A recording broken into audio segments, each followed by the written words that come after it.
Bismillahirrahmanirrahim. Assalamualaikum warahmatullahi wabarakatuh. Alhamdulillahirabbil alamin. Shalatan wassalaman ala Rasulillah. La haula wala quwata illa billah. Baiklah teman-teman, pada kesempatan pagi yang berbahagia ini perkenankanlah kami dari kelompok 3 ingin memaparkan makalah kami yang berjudul Perilaku Hormat dan Patuh kepada Kedua Orang Tua dan Guru. Makalah ini disusun untuk memenuhi tugas mata kuliah Akidah Akhlak yang dengan dosen pengampu yaitu Bapak Rohmadi MPD, yang disusun oleh Floreza Agustin, kemudian Despa Andila, dan kemudian Ajib Al-Murtados. Baiklah, untuk memulai langsung saja ke pembahasan yang pertama, yaitu pengertian berbakti kepada kedua orang tua.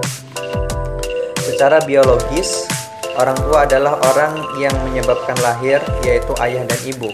Sedangkan secara non-biologis adalah siapa saja yang turut berperan untuk mengisi ruang etika, pengetahuan, dan pengalaman hidup. Seorang anak wajib untuk menghormati dan mematuhi semua nasihat orang tuanya selama tidak memerintahkan kepada hal yang berbau kemaksiatan ataupun kemusyrikan. Kewajiban berbakti kepada kedua orang tua. Di dalam Al-Quran, perintah untuk hormat dan patuh kepada kedua orang tua ditempatkan di bawah setelah iman kepada Allah Subhanahu wa taala, sebagaimana yang telah digambarkan di dalam surat Al-Isra ayat 23 yang berbunyi A'udzubillahi minasyaitonirrajim.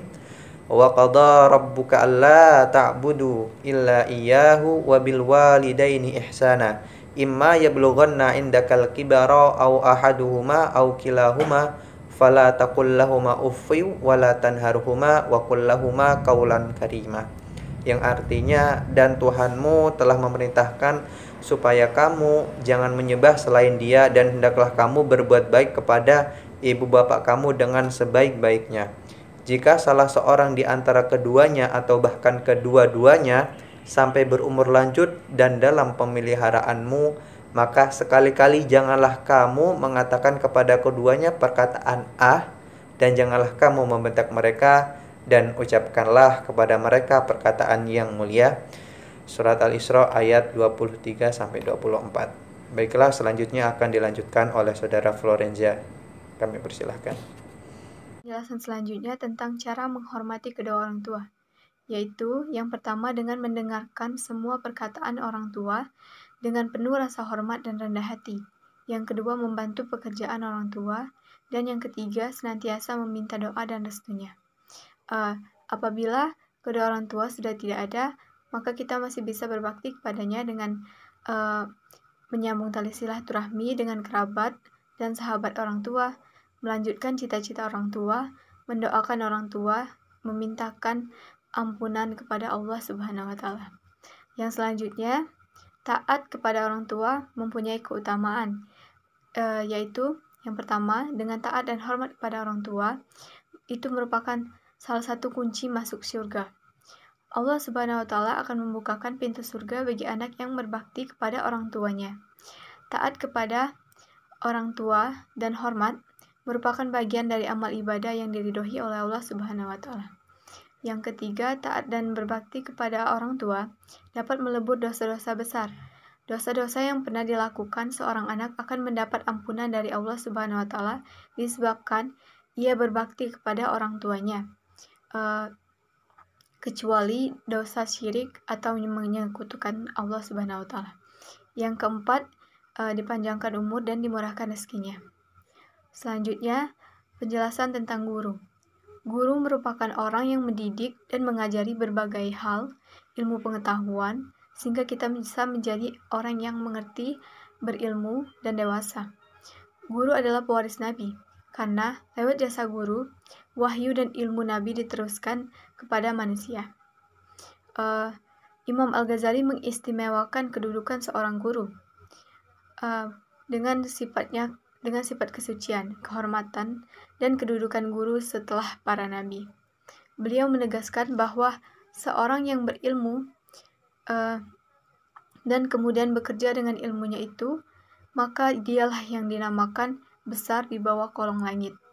Ia bagaikan sebuah matahari yang menyinari orang lain dan mencahayai dirinya sendiri. ibarat minyak kasturi yang baunya dinikmati orang lain dan ia sendiri harum. Baiklah, selanjutnya penjelasannya akan disampaikan oleh Saudari Despa Andil. Baiklah teman-teman, saya akan melanjutkan penjelasan dari Saudari Florenza Agustin. Adapun Allah berfirman dalam Quran Surah Al-Fatir ayat 28, yang artinya, dan demikian pula di antara manusia, makhluk bergerak yang bernyawa, dan hewan-hewan ternak ada yang bermacam-macam warnanya dan jenisnya. Di antara hamba-hamba Allah yang takut kepadanya, hanya para ulama. Sungguh, Allah Maha Perkasa, Maha Pengampun. Quran Surah Al-Fatir ayat 28. Adapun di sini cara menghormati guru diantaranya yang pertama, menyapa dan mengucapkan salam saat bertemu guru. Yang kedua, mendengarkan dan menyimak dengan baik semua ucapannya. Yang ketiga, mengikuti pelajaran dengan semangat. Yang keempat, memandang guru dengan penuh hormat. Dan yang kelima, hendaklah duduk di depan guru dengan sopan dan tenang. Kemudian keutamaan hormat kepada guru. Yang pertama yaitu berbakti kepada guru merupakan jihad di jalan Allah Subhanahu wa taala. Allah Subhanahu wa taala akan memberi pahala besar bagi peserta didik yang taat kepada gurunya. Yang kedua yaitu berbakti kepada guru dapat melebur dosa yang telah dilakukan. Yang ketiga yaitu berbakti kepada guru akan mendapat kedudukan dan meningkatkan derajat di hadapan Allah Subhanahu wa taala. Yang keempat, ketika berbakti kepada guru, Allah Subhanahu wa taala akan memperlancarkan rezeki kita. Yang kelima yaitu berbakti kepada guru membuat kita diberikan keberkahan dan kemanfaatan ilmu. Dan yang keenam yaitu berbakti kepada guru akan membuat iman kita kuat sampai ajal menjemput. Terima kasih. Itulah penjelasan dari kelompok kami. Wassalamualaikum warahmatullahi wabarakatuh.